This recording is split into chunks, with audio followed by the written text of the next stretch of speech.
한 중년 남자의 이야기가 제 마음에 울림을 주어서 여러분과 나누고 싶습니다. 제가 잠시 읽어드리겠습니다. 아버지가 돌아가신 지 여러 해가 흘렀습니다. 아버지는 평생 과묵한 분이었습니다. 마음을 표현하신 적이 거의 없으셨고 함께하는 시간도 내지 못하셨습니다. 아들은 평생 아버지의 불성에 목말라하며 살았습니다. 아버지는 늘 곁에 계셨지만 아들은 평생 아버지의 빈자리를 느꼈습니다. 아들의 기억 속에 아버지는 늘 바쁜 사람이었습니다. 아침에 눈을 뜨면 이미 출근한 뒤였고 밤늦게 집에 돌아오면 아버지는 주무시고 계셨습니다. 함께 식사한 시간도 많지 않았고 함께 여행을 간 추억도 거의 없었습니다. 그래서 그는 늘 생각했습니다. 아버지는 왜 나와 함께 하지 않으셨을까? 그 질문은 아버지가 세상을 떠난 뒤에도 마음 한편에 남아 있었습니다. 어느 해 아버지의 기일이 되었습니다. 가족들은 함께 추모 예배를 드렸습니다. 그런데 딸은 참석하지 못했습니다. 중요한 지방 일정이 있었기 때문입니다. 예배를 마친 뒤 집으로 돌아온 그는 딸이 걱정되었습니다. 아이가 실수 없이 일을 잘 마쳤을까? 지금쯤 잘 돌아오고 있을까? 성인이 된 딸인데도 그는 마음이 쓰였습니다. 그는 딸과 함께 하지는 못했지만 마음으로는 온종일 딸과 함께 일정을 보내고 있었습니다. 그 순간 문득 이런 생각이 스쳐 지나갔습니다. 아버지도 나에게 그러셨을까? 그는 처음으로 아버지의 삶을 아버지의 자리에서 생각해 보았습니다. 그러자 보이지 않던 것들이 보이기 시작했습니다. 아침에 눈을 뜨면 아버지가 안 계셨던 이유, 밤늦게 돌아오면 아버지가 주무시고 계셨던 이유, 나와 함께 시간을 보낼 수 없으셨던 이유, 그 모든 것이 무관심 때문이라고 생각해 왔었는데 어쩌면 정반대였을지도 모른다는 생각이 처음으로 들었습니다. 아버지가 함께하지 않으셨던 것이 아니라 보이지 않는 곳에서 늘 자신과 함께하고 계셨던 것은 아닐까? 말이 없으셨던 것이 아니라 말보다 더 깊은 마음으로 나를 사랑하고 계셨던 것은 아닐까? 그는 처음으로 아버지의 침묵 뒤에 있던 마음을 생각해 보았습니다. 그리고 처음으로 아버지의 부재처럼 느꼈던 시간들을 다시 떠올렸습니다. 그제야 그는 깨달았습니다. 아버지가 자신과 함께하지 않았던 것이 아니었습니다.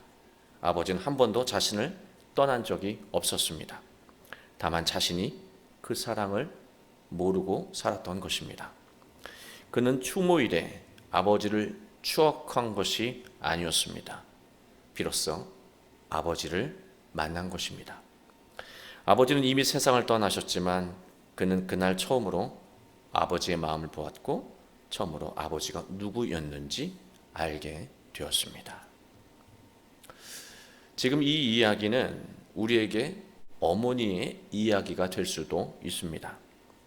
이처럼 우리는 실제로 함께하지만 부재하는 것처럼, 없는 것처럼 여겨지는 것들이 있습니다. 의심 때문에 없는 것처럼 여겨지기도 하고요. 자신의 판단에 눈이 가려져 없다고 생각하기도 합니다. 그래서 분명 곁에 있지만 보지 못하고 분명 함께 하는데도 느끼지 못한다는 것입니다. 누군가는 우리에게 부재하는 존재가 되기도 합니다. 그러나 가만히 우리의 삶을 돌아보면 우리 자신 또한 누군가에게 부재하는 존재처럼 살아갈 때가 있습니다. 함께 살고 있지만 서로의 마음을 모르고 같은 공간에 머물러 있지만 서로를 보지 못합니다. 그래서 우리는 누군가에게 서운함을 느끼기도 하고 누군가는 우리에게 실망하기도 합니다. 어쩌면 관계의 비극이라고 하는 것은 멀리 떨어져서 일어나는 일이 아니라 곁에 있으면서도 서로를 보지 못하고 이해하지 못하는 것에서 일어나는 일일 수도 있다는 것입니다. 우리의 신앙도 마찬가지입니다. 삶의 실망과 낙심이 가득해지면 우리는 영혼이 지치게 됩니다. 우리가 영혼과 삶이 쇠잔해지면 하나님이 함께 하지 않으시는 것처럼 여겨집니다. 하나님의 부재를 느끼게 되는 것이죠. 사람은 하나님의 부재를 느끼는 순간부터 무너지기 시작합니다. 하나님이 계시지 않는다고 생각하잖아요. 더는 하나님 앞에서 자신을 돌아보지 않게 됩니다. 죄에 대해 무감각해지고 함부로 말하고 함부로 행동하게 됩니다. 결국 하나님의 부재를 느끼면 하나님과 무관한 삶으로 이어지게 되는 것이죠. 오늘날 우리가 겪는 관계의 문제는요, 함께 하면서도 상대의 마음을 보지 못하고 함께 하면서도 상대의 방식을 이해하지 못해서 일어납니다. 이것을 해결하는 길은요, 지금 우리와 함께 하시는 하나님을 느끼는 것에서 시작됩니다. 오늘 본문은 예수님이 하나님의 부재를 느끼고 있던 라우디게아 교회에게 하신 회복의 말씀입니다. 우리 모두 오늘 말씀을 통해 함께 하시는 하나님을 느끼며 충만한 인생과 가정을 이루게 되시길 주님의 이름으로 축원합니다. 예수님은요, 라우디게아 교회의 상태를 진단하셨습니다. 내가 내 행위를 아노니 네가 차지도 아니하고 뜨겁지도 아니하도다. 네가 차든지 뜨겁든지 하기를 원하노라. 네가 이같이 미지근하여 뜨겁지도 아니하고 차지도 아니하니 내 입에서 너를 토하여 버리리라. 한마디로 말해서 라우디게아 교회의 문제는 미지근한 태도 때문이었습니다. 미지근하다라고 하는 이 클리아로스라고 하는 헬라어는요, 영적으로 무감각해진 상태를 의미합니다. 라우디게아 교인들은 하나님에 대한 감각이 무감각해진 거예요. 하나님이 함께 계시는데도 느끼지 못하는 영성으로, 영적인 감각으로 살았다는 것이죠. 하나님을 느끼지 못하니 그들은 하나님이 부재하다고 느낄 수밖에 없는 거예요. 그 이유를 11절에서 말합니다. 네가 말하기를 나는 부자라 부유하여 부족한 것이 없다 하나 네 곤고한 것과 가련한 것과 가난한 것과 눈먼 것과 벌거벗은 것은 알지 못하는도다. 여기서 부자는 정말로 물질적으로 충만한 사람이기도 하고 스스로 신앙이 부족한 게 없는 스스로 성숙한 사람이라고 여기는 사람이기도 합니다. 쉽게 말해서 남의 말을 잘 듣지 않는 사람이 될 수 있겠죠. 물질주의자는요, 물질만 가득하면 삶에 부족한 것이 없다고 여깁니다. 물질주의자는 누군가에게 돈을 주면 자기 도리를 다 했다고 여깁니다. 또 스스로 신앙이 성숙하다고 여기는 사람은요, 영적으로 부족한 것이 없어서 누군가 조언하거나 중요한 말을 해도 잘 듣지 않는다는 거예요. 오늘을 사는 우리도 이 두 가지 요소를 모두 가지고 있습니다. 예수님의 진단은요, 단호했습니다. 너희는 부유하고 부족한 것이 없다고 여기지. 그러나 그 모든 것들이 착각이라고 말하고 있습니다. 너희의 생각과 달리 너희는 곤고하고 가련하며 눈이 멀었고 벌거벗은 것처럼 부끄러운 상태로 살고 있다라고 하는 거예요. 벌거벗은 임금님처럼 모든 것이 부끄러운 것이 다 드러났는데도 본인은 부끄러운 줄 모르고 그것을 자랑으로 여기고 있는 거예요. 지금 우리의 이 영적인 상태, 삶의 상태가 이렇다고 예수님은 말씀하고 있는 것입니다. 우리가 이런 상태로 살게 되잖아요. 이런 영적인 상태로 살게 되면 자주 하게 되는 말이 있습니다. 내가 못해준 게 뭐가 있냐? 대체 나에게 왜 이러냐? 나는 너를 이해할 수가 없다. 하나님, 왜 제 인생은 되는 것이 없습니까? 하나님, 왜 저를 도와주지 않으십니까? 예수님은 이제 회복의 말씀을 하세요. 18절 말씀입니다. 내가 너를 권하노니 내게서 불로 연단한 금을 사서 부요하게 하고 흰옷을 사서 입어 벌거벗은 수치를 보이지 않게 하고 안약을 사서 눈에 발라 보게 하라. 이 구절의 핵심이 뭐라고 생각합니까? 눈에 딱 들어오는 말씀이 어떤 단어예요? 내게서입니다. 이 중요한 모든 것들이 누구에게서 나옵니까? 내게서, 바로 예수님에게서 나온다는 거예요. 예수님에게서 나오는 연단한 금은요, 무엇을 상징하는 말일까? 예수님을 통해서 나오는 연단한 금은 구원의 가치예요. 우리가 중요하게 여기는 게 무엇입니까? 구원의 가치, 복음의 가치, 사랑의 가치입니까? 아니면 세상의 가치입니까? 물질입니까? 힘입니까? 권력입니까? 사람들의 인정입니까? 무엇이 가장 중요한 가치예요? 우리의 삶이 무너지는 것은 세상의 가치에 우리의 마음을 두고 살아갈 때 서서히 우리의 삶은 기울어지죠. 그러나 예수님에게서 나온 연단한 금, 순결한 금, 순결한 가치가 무엇입니까? 구원의 가치, 복음의 가치예요. 네가 지금까지 중요하게 여긴 가치들은 죽는 순간에 결국 다 소멸되게 돼. 그러니 정말로 네 삶과 네 가정을 지키는 가치를 알아보거라. 그 가치는 누구에게서 나와? 나에게서 나온다 라고 말씀하시는 거예요. 그리고 또 말씀하시기를 예수님은 흰옷을 사서 입으라고 말씀하고 있습니다. 흰옷이라고 하는 것은 때 묻지 않은 깨끗한 옷이겠죠. 늘 말씀을 드리지만 흰옷은, 신약 성경에서 나온 흰 옷은요, 예수님의 영성, 예수님의 가르침, 예수님의 마음, 예수님의 모든 우리에게 주신 복음이 흰옷이에요. 이 흰옷을 입고 살아야 해요. 왜 예수님의 영성과 가르침을 옷으로, 그 흰옷으로 비유했을까요? 옷은요, 마음에 넣는 게 아니죠. 뭡니까? 겉으로 입고 사는 거예요. 진정한 복음, 복음의 가치는요, 마음속에만 담아놓고 사는 게 아니라요, 실제적으로 살아내는 것이 옷을 입고 사는 것으로 말씀하고 있는 것입니다. 흰옷 그대로, 복음의 가치 그대로, 예수님이 가르쳐 주신 그 사랑 그대로 우리의 생각으로 오염시키지 않고 그대로 살아가는 것.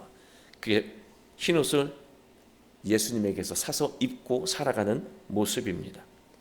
그래야 우리의 부끄러운 민낯이 드러나지 않고 복된 인생을 살 수 있다고 예수님 우리에게 말씀하고 있습니다.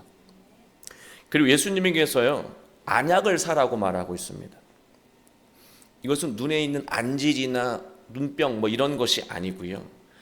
우리가 눈에 병이 걸린 게 뭡니까? 봐야 하는 것을 보지 못하는 눈에 병이 걸린 거예요. 다시 말해서 우리가 무엇으로 세상을 바라보고 무엇으로 사람들을 바라봅니까? 마음의 눈으로 보는 거예요. 마음이 병들면 상대의 마음을 정확하게 헤아릴 수 없습니다. 마음이 꼬이잖아요. 상대의 상황을 정확하게 이해하지 못한다라고 하는 거예요. 결국 예수님에게서 나오는 안약을 산다는 것은 예수님의 말씀을 통해서 우리의 눈을 가리고 있는 자기 판단과 기준을 깨끗하게 치료하는 거예요. 제거하는 것을 의미하는 것입니다. 그래야 우리가 하나님과 또 가족과 사람들과 온전한 관계를 이루며 복된 인생을, 가정을, 또 관계를 이룰 수 있다라고 예수님 말씀하고 있는 것입니다. 그러나 우리는 이 구절에서 놓치면 안 되는 단어가 있어요. 사서라는 단어예요. 사다. 아고라죠. 뭔가를 주고 뭔가를 얻는 게 사고받는 어떤 행위 아닙니까? 이상하지 않습니까? 예수님은 어떤 분이셨어요? 조건 없이 우리에게 사랑을 베푸는 분이에요. 조건 없이 우리에게 은혜를 베푸는 분이에요. 우리가 무엇을 해야 주시는 분이 아니에요. 우리가 무엇을 드려야 그제서야 뭔가를 행하시는 분이 아니에요. 하나님은, 또 예수님은 우리에게 아무런 조건 없이 베풀고 사랑하시는 분이에요. 맞아요. 근데 왜 여기서 사랑하는 말을 굳이 계속해서 하고 계신 걸까? 소중한 가치를 얻기 위해서는요, 무엇인가를 내어 놓아야 합니다. 소중한 가치를 공짜로 얻는 법은 없습니다. 만약에 공짜로 얻잖아요. 그러면 소중한 줄 몰라요. 안 그래요? 공짜로 주면 하루 지나면 어디 있는지 모르잖아요. 근데 내가 열심히 수고하고 노력해서 번 돈으로 꼭 갖고 싶은 걸 사면 지금 내 곁에 내가 지니고 있지 않아도 그게 어디에 있는지 늘 내 마음속에 생각 속에 따라다닙니다. 소중한 가치를 얻기 위해서는 무엇인가 또 소중한 것을 내어 놓아야 합니다. 이게 무슨 말일까? 예수님에게서 사라고 하는 말이 무슨 말입니까? 예수님에게 시간과 물질과 수고와 노력을 기울이라고 하는 말이에요. 예수님에게 시간과 물질과 수고와 헌신, 노력하지 않으면서 예수님을 통해서 연단된 그물, 그 진리를 얻을 수 없고요. 예수님이 우리 인생을 부끄럽지 않게 당당하게 살아가는 그 흰옷을 얻을 수 없고요.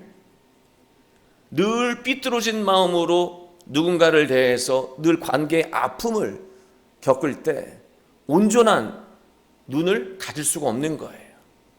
한 주간 예수님에게 얼마만큼 시간을 드리고 정말로 세상 말로 공을 들이고 계십니까?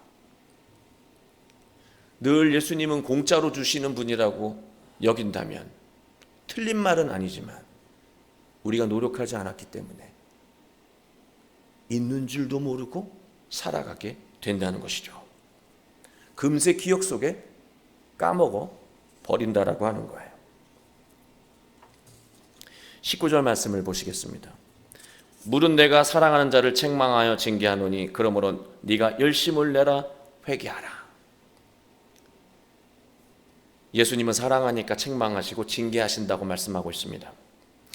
예수님은요, 편안한 환경에 안주하지 말라고 말씀하시는 거예요. 그리고 다시 뜨거운 마음을 회복하고 마음을 돌이키라고 말씀하고 계신 거예요. 당장은 불편하고 힘들어도 열의를 다하라고 말씀하시는 거예요.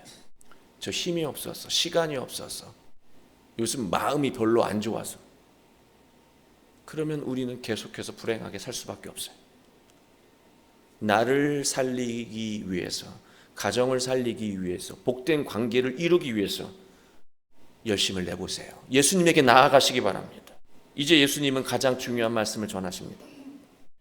20절 말씀이에요. 볼지어다 내가 문 밖에 서서 두드리노니 누구든지 내 음성을 듣고 문을 열면 내가 그에게로 들어가 그와 더불어 먹고 그는 나와 더불어 먹으리라. 이 말씀은요, 예수님을 처음 영접한 사람들에게, 신앙을 가진 사람들에게 주는 말씀이 아니에요. 이미 예수님을 영접했는데도 예수님이 함께 하시는 것을 느끼지 못하는 신앙인들에게 하신 말씀이에요. 하나님의 부재를 느끼며 무력하게 살아가는 우리에게 주시는 말씀이기도 하다라고 하는 거예요. 예수님을 통해 영적인 눈이 열리잖아요. 예수님에게 시간을 드리고 진리를 얻기 위해서 최선을 다해서 예수님을 통해 영적인 눈이 열리잖아요. 하나님은 멀리 계신 것이 아니라 지금 우리 곁에 서서 우리가 마음의 문을 열어주길 기다리고 계신 것을 보게 된다는 거예요. 내 곁에 지금 하나님이 계신데 내가 지금까지 보지 못하고 있었구나라고 하는 그 사실을 깨닫게 되는 거예요. 또 예수님을 통해 영적인 감각이 되살아나잖아요. 그러면 하나님의 음성을 들을 수 있게 됩니다. 하나님의 음성을 듣게 되는 사람은 그 음성에 따라 선한 반응을 하게 됩니다. 우리가 능력을 경험하지 못하는 이유는요, 하나님이 말씀하시는 것을 듣지 못해서 그래요. 들으면 안 따를 수가 없어요. 그렇다면 어떻게 들을 수 있을까? 예수님에게 시간을 드리세요. 예수님에게 뜨거운 마음을 드리세요. 그 방법밖에 없어요.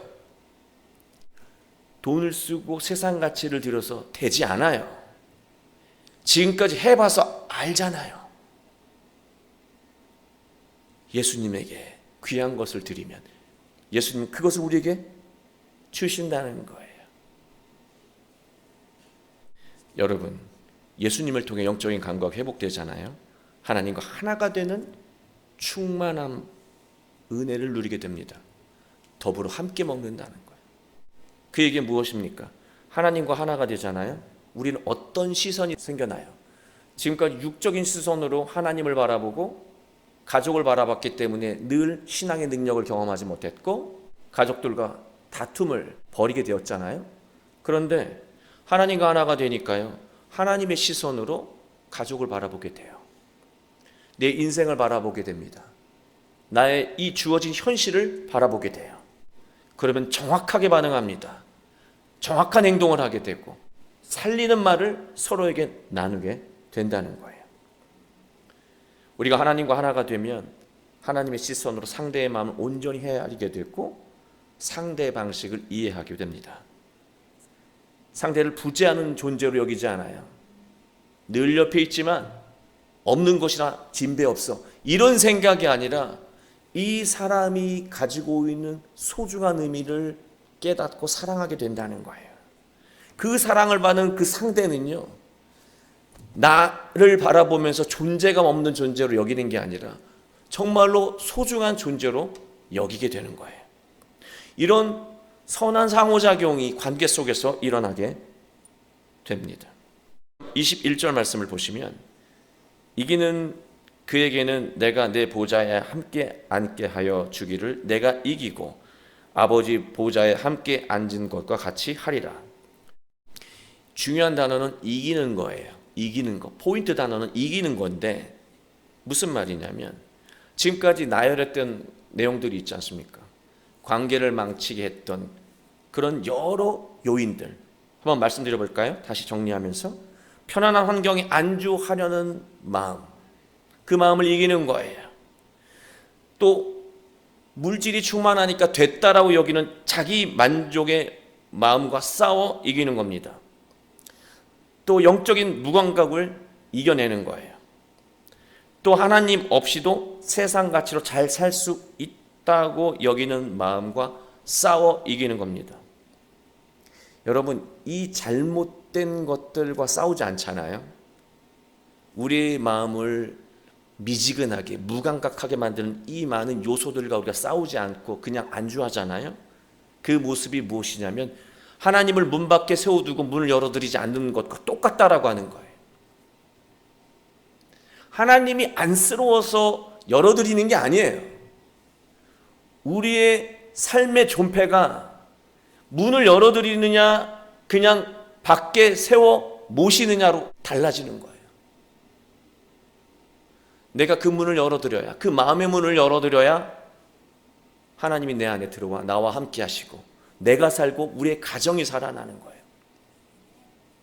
근데 우리는 여전히 세상 가치와 편안함과 안주함에 즐기면서 싸움을 하지 않아요. 싸움을 하지 않으니 이길 수도 없는 거죠. 싸워야 돼요. 이렇게 하면 안 돼. 이렇게 하면 결과는 뻔해라고 하는 마음을 가지고 싸워 이기기 위해 노력하면은요, 되게 중요한 말씀을 하시죠. 이 구절에서 내가 이긴다 그랬어요. 싸움은 내가 하지만 나의 어리석음과 나태함과 싸우는 건 나이지만 나를 이기게 하시는 분이 누굽니까? 예수님이 이기게 하신다는 거예요. 예수님이 함께하며 그 싸움에서 승리자로 만드신다는 거죠. 그러니 예수님을 믿고 싸워 이겨내라고 예수님은 말씀하고 있습니다. 싸워 이기는 자가 문을 여는 것이고, 그러한 자가 세상이 줄 수 없는 존귀한 삶의 자리로 예수님이 인도하신다고 말씀하고 있습니다. 사랑하는 교회 여러분,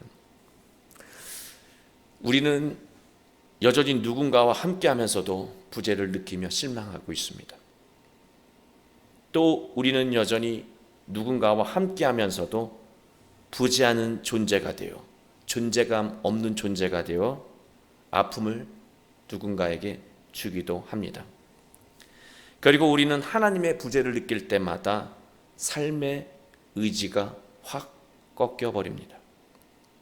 지금 우리가 깨달아야 하는 것은, 지금 예수님이, 하나님이 문 밖에서 우리에게 마음의 문을 열어주라고 기다리고 계시다라고 하는 거예요. 지금 우리가 복된 삶을 살기 위해, 복된 가정을 이루기 위해 가장 먼저 해야 하는 것은 예수님에게 나아가는 것입니다. 예수님에게 마음의 문을 활짝 여는 거예요. 예수님에게 시간을 내는 것입니다. 예수님에게 몸과 마음을 다하는 것입니다. 그러면 예수님은요, 무뎌진 우리의 영적인 눈과 감각을 회복시켜 주시고 서로를 정확히 보고 느끼게 만드시며 충만한 관계를 이루게 하실 것입니다.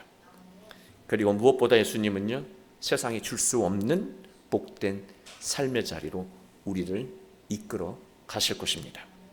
우리 모두 지금도 우리와 함께 하시는 예수님에게 마음의 문을 활짝 열고 예수님을 따라 살며 복되고 충만한 인생과 가정을 이루게 되시길 주 예수 그리스도의 이름으로 축원합니다.